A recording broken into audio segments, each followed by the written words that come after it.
Bem-vinda, muito obrigada e parabéns pelo seu excepcional trabalho. Estou ansiosa para ouvi-la.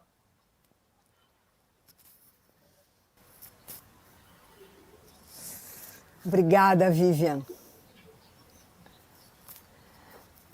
Bom, eu escrevi o que eu vou falar, porque quando eu começo a falar, eu não paro. E como foi dito que nós temos meia hora, eu quero respeitar, na medida do possível, essa determinação, e por isso eu vou ler o meu texto. Né? Bom, a parte que me cabe é a questão da relação entre cultura e democracia no caso do Brasil. E como pensar isso no interior do nosso presente, em geral, como um presente neoliberal e como um presente bolsonarista. Em sentido amplo, a cultura é a criação coletiva da linguagem, da religião, dos instrumentos de trabalho, das formas de habitação, vestuário e culinária, das manifestações do lazer, da música, da dança, da pintura, da escultura, dos valores e das regras de conduta, dos sistemas das relações sociais, particularmente os sistemas de parentesco e as relações de poder. Ou seja, a cultura é o campo no qual uma sociedade institui as relações entre os seus membros e com a natureza, conferindo-lhes sentido ao elaborar símbolos e signos, práticas e valores, ao definir para si própria o possível e o impossível, a linha do tempo, o passado, o presente e o futuro, as distinções no interior do espaço, longe, perto, grande, pequeno, o verdadeiro e o falso, o belo e o feio, o justo e o injusto, o permitido e o proibido, a relação com o visível e o invisível, com o sagrado e o profano, a guerra e a paz, a vida e a morte. Somos, como seres humanos, somos todos seres culturais. No entanto, em sentido restrito, a cultura está articulada à divisão social da propriedade e do trabalho. E por isso ela tende a identificar-se com a posse de conhecimentos, habilidades e gostos específicos, com privilégios de classe, e leva à distinção entre cultos e incultos, de onde partirá a diferença entre a cultura letrada erudita e a cultura popular. Em outras palavras, a sociedade de classes institui a divisão cultural. E, ao mesmo tempo, pela massificação, cria a ilusão de que todos têm acesso à criação cultural. Mudemos o nosso foco. Se tomarmos a cultura não no seu sentido amplo, de criação social de símbolos e valores, mas em sentido mais restrito, como criação e expressão das obras de pensamento e das obras de arte, nós diremos que a cultura possui 3 traços principais. Primeiro, é o trabalho da criação. A cultura é trabalho da inteligência, da sensibilidade, da imaginação, da reflexão, da experiência e do debate. E é o trabalho no interior do tempo histórico. E, portanto, ela é determinada pelas condições materiais e históricas da sua realização. Como trabalho, a cultura opera mudanças em nossas experiências imediatas. Abre o tempo para o novo, porque faz surgir o que ainda não foi feito, pensado, dito. Captar a cultura como trabalho significa compreender que o resultado cultural, a obra, se oferece a outros sujeitos sociais, se expõe a eles, oferece-se como algo a ser recebido por eles para fazer parte da sua inteligência sensibilidade e imaginação, e ser retrabalhada pelos seus receptores, seja porque eles a interpretam, seja porque uma obra suscita a criação de outras. Segundo, ela é a ação para dar a pensar, dar a ver, dar a refletir, dar a imaginar e a sentir o que se esconde sob as experiências vividas ou cotidianas, transformando-as em obras que as modificam porque as tornam conhecidas nas obras de pensamento, densas, novas e profundas nas obras de arte. 3. A cultura é a crítica, como trabalho, é a crítica do instituído, do já feito, do já pensado e das formas de dominação e exclusão. Isto é, como crítica, a cultura é a luta contra a ideologia, como máscara, falsificação, mentira e dominação. Essas 3 ideias sobre a cultura nos permitem recusar a divisão cultural, produzida pela divisão social das classes no interior da luta de classes. Ou seja, nós podemos pensar a cultura, tomando essas 3 ideias, como um direito do cidadão. Direito de produzir obras de pensamento e de arte. Direito à memória. Direito de acesso aos bens e às obras culturais. Direito de participar da ação cultural. Direito de participar das decisões sobre a política cultural. Por que direito? Para isso, para responder a essa pergunta, por que a cultura como um direito, nós temos que compreender o laço da cultura com a democracia. Nós fomos acostumados pela ideologia a aceitar a definição liberal da democracia, como se isso fosse a definição única e real da democracia. Qual é a definição liberal da democracia? O regime da lei e da ordem para a garantia das liberdades individuais. E visto que, no liberalismo, por liberdade individual se entende a liberdade da competição no mercado, é para garantir as liberdades do mercado.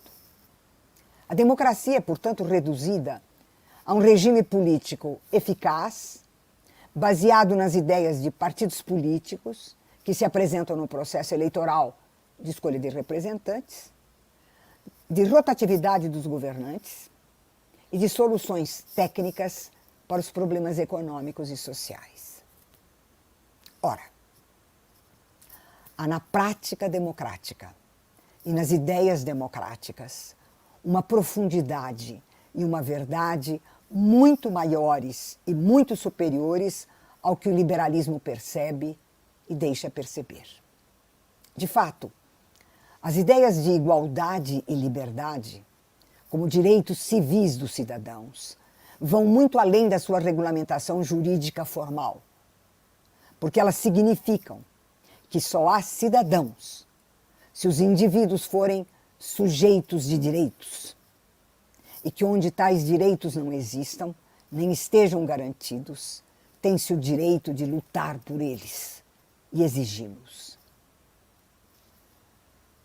A criação de direitos, a garantia de direitos, a luta por direitos, a transformação por direitos, esse é o coração da democracia, é a definição da democracia. O que é um direito? Um direito difere de uma necessidade ou carência e de um privilégio.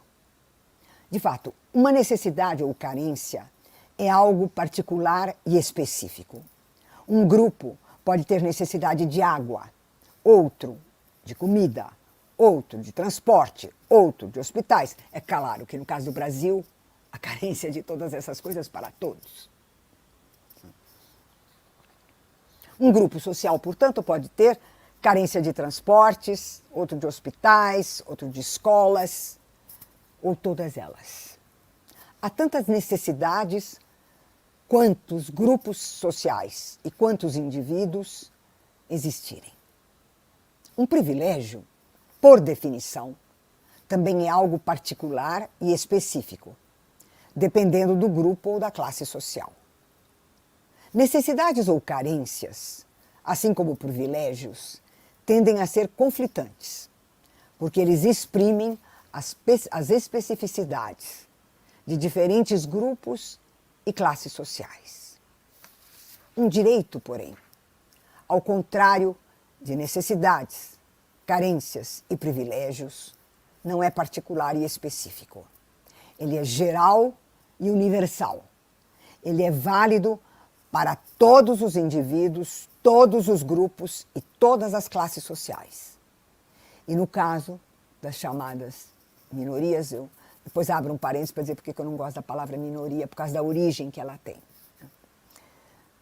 Então, no caso das chamadas minorias, a universalidade dos seus direitos é dada pelo reconhecimento universal de que elas têm direitos. Assim, você tem uma especificidade que é, ao mesmo tempo, universalmente reconhecida como tal. Então, a universalidade é a marca do direito. Nós dizemos, então, que uma sociedade, e não um regime de governo, uma sociedade é democrática quando ela institui algo mais profundo, que é a condição do próprio regime político, ou seja, quando ela institui direitos. E essa instituição é uma criação social, é uma luta social.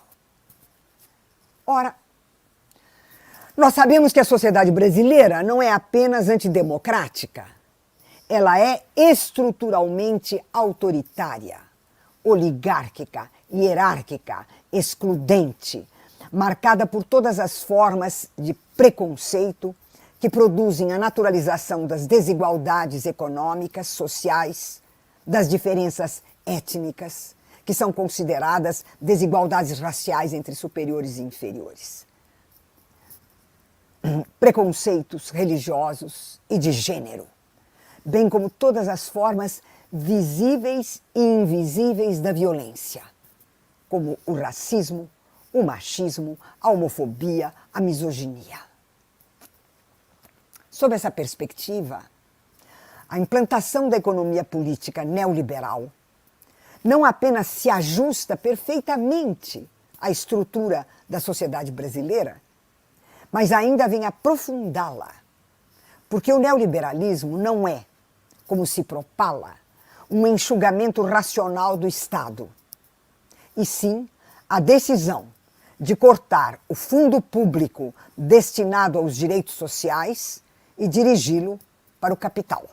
Essa PEC que está sendo votada é a concretização, a encarnação mais perfeita da ideia neoliberal do funcionamento do Estado. Né? Quer dizer, você abole a direção do fundo público para os direitos sociais e toma todo o fundo público para o interesse privado do capital e dos seus representantes. É isso o neoliberalismo, é isso que ele é. Né?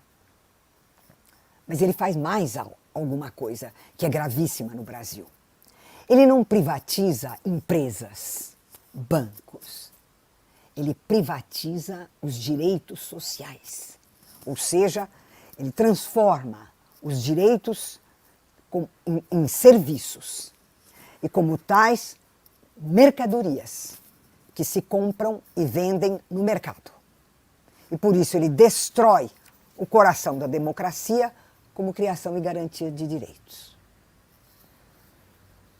Nesse contexto brasileiro, neoliberal e totalitário, eu tendo a pensar o neoliberalismo e a forma brasileira do neoliberalismo como um totalitarismo, mais do que a sua expressão visível de estilo fascista. Né? Mas não é o caso aqui, se depois houver interesse, a gente pode discutir por que eu chamo isso de totalitarismo. Né?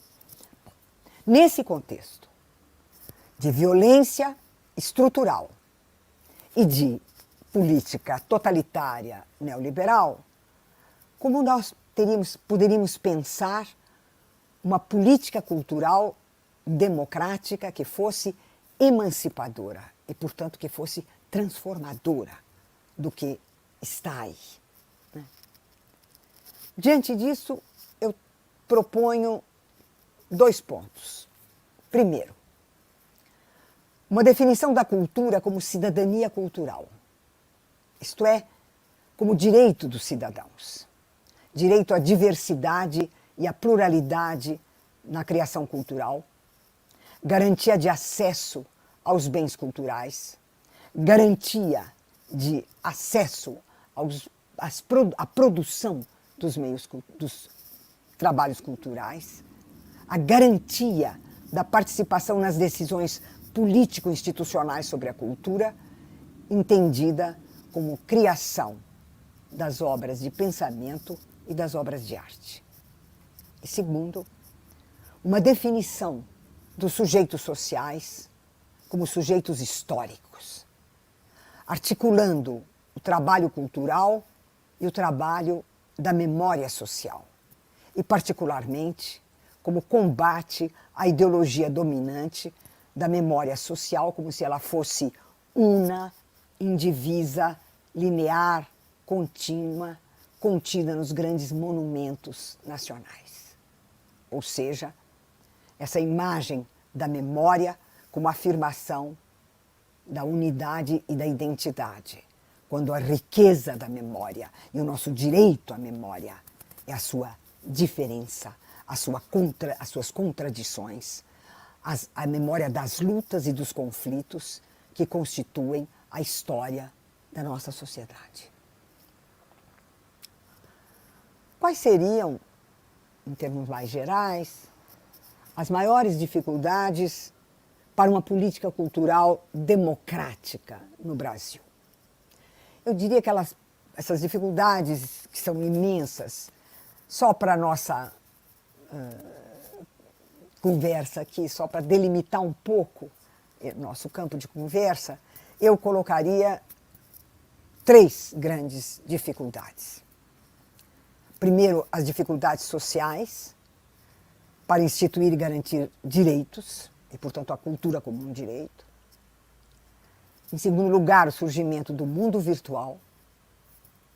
E, em terceiro, o que eu chamo o ódio ao pensamento. Dificuldades sociais.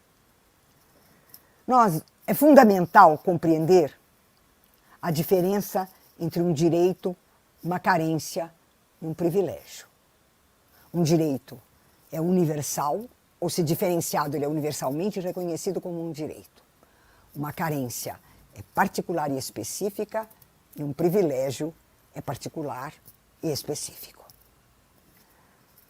Ora, a divisão social no Brasil se realiza pela polarização extrema entre a presença da carência absoluta das classes populares e o privilégio absoluto da classe dominante. Uma carência, ou as carências, embora elas sejam específicas e se manifestem de maneira singularizada, elas não chegam a transformar as demandas na universalidade dos direitos. Elas apontam, entretanto, que as demandas pressupõem ausência de direitos. E, portanto, é preciso criar direitos. Um privilégio, entretanto, ao contrário da carência e, sobretudo, do direito, é aquilo que não pode nunca se universalizar. Porque um privilégio universal, o privilégio de todos, não é privilégio. A condição do privilégio é a sua particularidade. E por isso, a carência pressupõe a busca de direitos, mas o privilégio se opõe à criação de direitos. Ora, a sociedade brasileira está rachada de cima a embaixo por essa polarização a mais extrema entre a carência e o privilégio, que faz com que a desigualdade, as desigualdades no Brasil alcancem os índices quase maiores do mundo. Ora, se há essa polarização entre a carência e o privilégio e a barreira para a criação democrática dos direitos, nós podemos perguntar como é que nós vamos produzir, criar a dimensão democrática da cultura, ou uma cultura democrática e uma cultura da democracia. Então, a nossa primeira dificuldade é essa, é a dificuldade estrutural posta pela sociedade brasileira. A segunda dificuldade, sobre a qual eu vou me alongar um pouquinho mais, são as dificuldades trazidas pelo surgimento do mundo virtual. E eu quero lhes dizer que eu tenho uma visão bastante crítica e bastante pessimista a respeito do mundo virtual. Já aviso de antemão, porque é disso um pouquinho que eu vou falar. A dimensão econômica e social da nova forma do capital é inseparável de uma transformação sem precedentes na experiência do espaço e do tempo, que é designada por David Harvey como a compressão espaço-temporal. Ou seja, a fragmentação e globalização da produção econômica engendra dois fenômenos contrários, mas que são simultâneos. De um lado, ela produz a fragmentação e a dispersão espacial e temporal, que é a dispersão do mundo do trabalho, do mundo da produção. Mas, por outro lado, ela produz a compressão, por meio das tecnologias eletrônicas, ela produz o oposto, a compressão do espaço. Tudo se passa aqui, sem distância, sem diferenças, sem fronteiras. E ela produz a compressão do tempo. Tudo se passa agora, sem passado e sem futuro.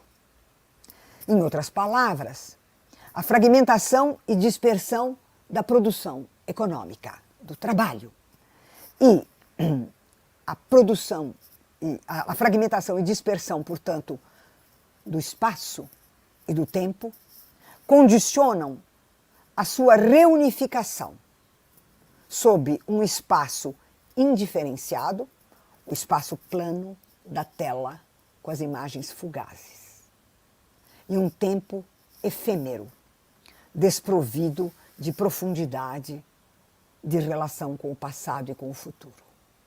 Existe a imagem aqui e o tempo agora.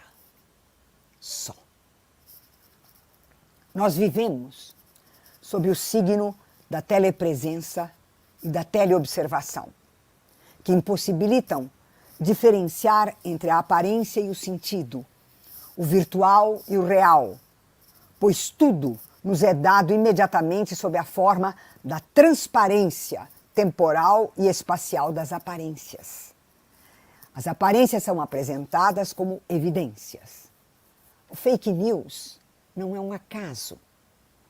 Ele é algo que está inscrito nessa própria tecnologia, porque é uma tecnologia que opera com o aparecer ininterrupto e com a aparência ininterrupta. E, portanto, quem lida com a aparência, por quê? Não, fake news. Né? A fake news não é um ato moral de má vontade para mentir. Ela está inscrita como uma possibilidade dessa nova tecnologia, que opera com o aqui e o agora. Não tem vínculo com o que já foi, não tem vínculo com o que será. Ela se perde nessa instantaneidade das aparências, do aparecer na tela. Então, nós perdemos a profundidade do passado, a profundidade do futuro, como possibilidade inscrita na ação humana, enquanto um poder para determinar o indeterminado e para ultrapassar situações dadas, compreendendo e transformando o sentido delas. Em outras palavras, nós perdemos o sentido da cultura como ação histórica. E lembremos o samba que nos recebeu, é preciso gritar a palavra utopia. Ora, qual é a subjetividade que nasce da irrealidade virtual? A subjetividade deixa de ser considerada reflexão, interrogação, autoconhecimento, para se reduzir à intimidade narcísica. E a objetividade não é o conhecimento do que é exterior e diverso do sujeito, e sim um conjunto de estratégias montadas sobre jogos de linguagem, como se fossem jogos de pensamento, sem que o conhecimento jamais enfrente a realidade como uma experiência que se suscita interrogação. Essa nova subjetividade, que não é reflexiva, interrogativa e autoconhecimento, essa subjetividade não se define mais pelas relações do corpo com o espaço e com o tempo, com o mundo da vida, mas com a complexidade de relações reticulares, esparsas e fragmentadas. Essas novas tecnologias operam com a obediência e a sedução do campo mental, porém disfarçadas numa pretensa liberdade de escolher obedecer. Pois os estudos em neurologia revelam que nos usuários há a diminuição das capacidades do lobo frontal do cérebro, onde se realizam o pensamento e os juízos, os julgamentos. E, ao contrário, há um grande desenvolvimento da parte do cérebro responsável pelo desejo. Pensa-se menos, deseja-se muito. E as empresas desenvolvem aplicativos para enfatizar, direcionar, induzir e estimular desejos. Agora, o que é existir? Existir é ser visto. Assim, a nova subjetividade é marcada por dois traços complementares. De um lado, ela é uma subjetividade depressiva, porque ela é marcada pela exigência de vencer toda e qualquer competição. E marcada, portanto, pela culpa, se ela fracassar. E, de outro lado, uma subjetividade narcisista, produzida pelas práticas das tecnologias eletrônicas de comunicação. A subjetividade depressiva é aquela produzida, por exemplo, pela uberização, pela ilusão do empresário de si mesmo, e que, se fracassar, portanto, é por falta de mérito, por culpa própria. E a subjetividade que se exibe ininterruptamente nas telas, de maneira narcísica. Ou seja, essas duas formas da subjetividade não estão separadas. A subjetividade depressiva e a subjetividade narcísica, Freud explicou há mais de um século que elas são uma só e a mesma, as duas faces da mesma moeda. Portanto, o que ocorre com o surgimento desta subjetividade? Uberizada ela própria. Desaparece a ideia do mundo público enquanto espaço público comum do debate, das decisões coletivas, dos conflitos e das contradições.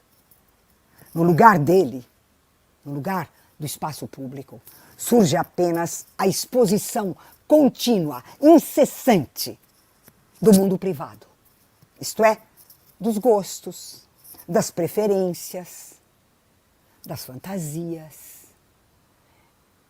em todos os níveis. Não é só a vida privada se exibindo enquanto vida privada. É a vida social se transformando em vida privada. É a vida política se transformando em vida privada. É o espaço privado destruindo o espaço público. Ora, o espaço privado é o espaço dos interesses do capital. É isso que ele é.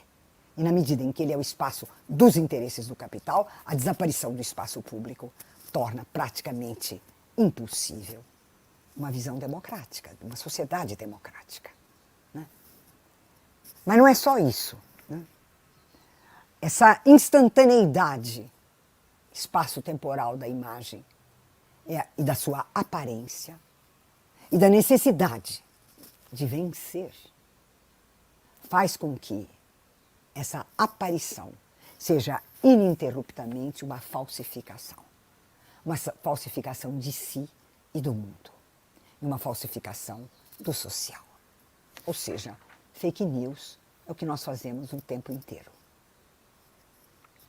Mas não é só isso.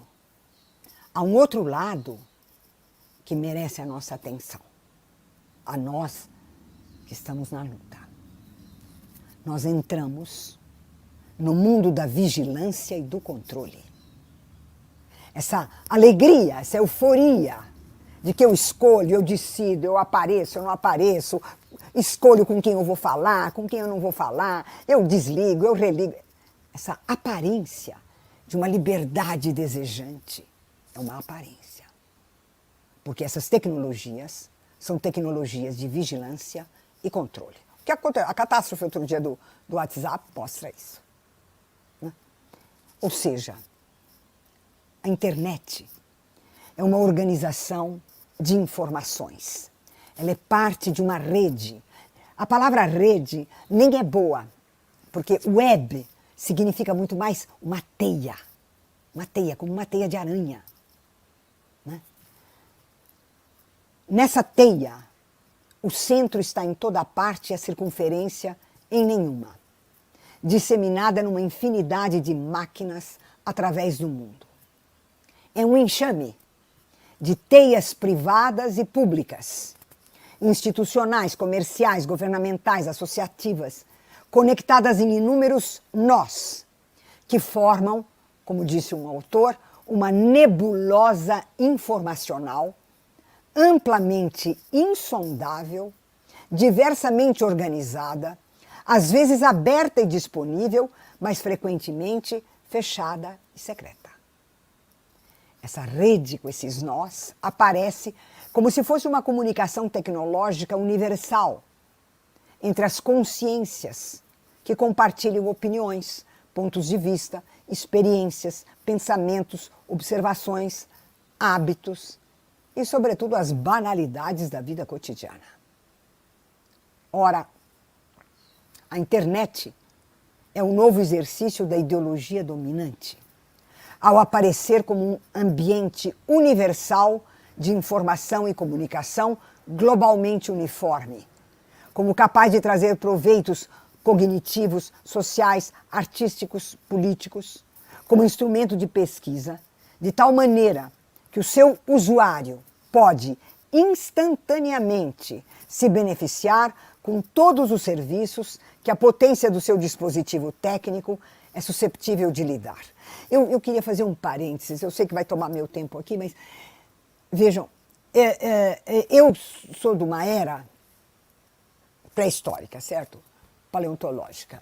Eu sou de uma era em que vocês estão vendo atrás ali, né? Em que você ia aos livros, você ia às bibliotecas, você tinha um tempo para juntar as suas pesquisas, para reunir, você realizava um trabalho teórico, um trabalho de pesquisa. Agora você aperta o Google. Então, eu não tenho nada contra encontrar as coisas lá. O que eu penso é que os jovens não têm a mais mínima ideia do que seja o trabalho que está lá. As pesquisas que foram feitas, o tempo que isso levou, as coisas que foram escritas, as pesquisas científicas, os laboratórios. É tudo instantâneo. Aquilo que, no meu caso, por exemplo, eu levei 2, 3 anos até conseguir juntar todos os dados e formular uma pesquisa, eu aperto o Google e em 2 minutos vem para mim. É uma coisa, pareceria uma coisa muito proveitosa. Mas se a gente pensa que a cultura faz parte do mundo do trabalho. E do trabalho como invenção e criação do novo. Que o trabalho faz existir tudo isso que está à nossa volta, ele faz existir o que não existia antes. É essa dimensão da cultura como trabalho, do pensamento como trabalho, que desaparece. Ele é a satisfação instantânea. Não há diferença entre uma pesquisa e comer um hambúrguer. Isso é desesperador para mim. Sou velha, né, pertenço a um outro mundo, então isso é muito desesperador para mim. Né? Bom, retomando então o meu texto. Então, a internet é o novo exercício da ideologia dominante, ao aparecer como um ambiente universal de informação e comunicação globalmente uniforme, capaz de trazer proveitos cognitivos, sociais, artísticos e políticos, e como um instrumento de pesquisa, de tal maneira que o seu usuário pode, instantaneamente, se beneficiar com todos os serviços que a potência do seu dispositivo técnico é susceptível de lhe dar.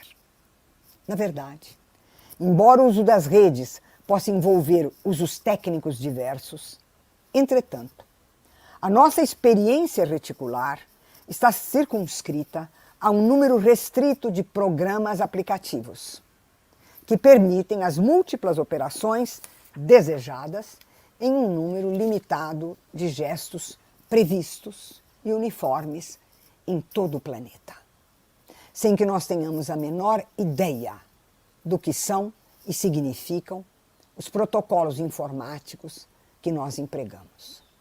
Em outras palavras, nós não sabemos onde estamos, nem o que fazemos. Nós somos usuários. E não somos usuários quaisquer. Nós somos vigiados e controlados por poderes econômicos, políticos e militares que nós desconhecemos. Essa, eu penso, é uma das grandes dificuldades para pensar a cidadania cultural. E eu vou agora, para concluir, a minha terceira dificuldade, aquilo que eu chamo de o ódio ao pensamento. Nós vivemos nesse país um momento sombrio. Não só pela crise humana sanitária, mas pelo que se passa em termos políticos. É um momento no qual tudo quanto define a democracia parece desaparecer. Tudo é lançado no fosso da crueldade. E daí não sou coveiro? Da perversidade. E daí? Tem morbidade e ia morrer mesmo. Da extrema violência e do gosto pela ignorância. Para nós, que nos ocupamos com o trabalho da cultura, este momento sombrio não se manifesta apenas na supressão e no controle estatal dos órgãos de política cultural, mas nos atinge de uma maneira particular. Nós somos atingidos pelo que eu denomino o ódio ao pensamento. Esse ódio é muito mais do que os ataques do chamado marxismo cultural feito por um autodidata leitor de manuais. E é muito mais do que o propalado negacionismo. Esse ódio ao pensamento se realiza por aquilo que o filósofo Theodor Adorno chamou de cinismo. O cinismo é a decisão deliberada de recusar aquilo que define o pensamento. O que é que define o pensamento? O que define o pensamento é a distinção entre o verdadeiro e o falso. A sensibilidade entre o belo e o feio. A religião entre o sagrado e o profano. O pensamento é a distinção entre o verdadeiro e o falso. Sem essa distinção, não existe pensamento. Ora, o cinismo é a decisão deliberada de recusar que a definição mesma do pensamento, isto é, a distinção entre o verdadeiro e o falso. O cinismo faz da mentira a arte de governar e das fake news a forma da política. É isto o ódio ao pensamento. O ódio ao pensamento é a mentira deliberada, é a recusa da distinção entre o verdadeiro e o falso.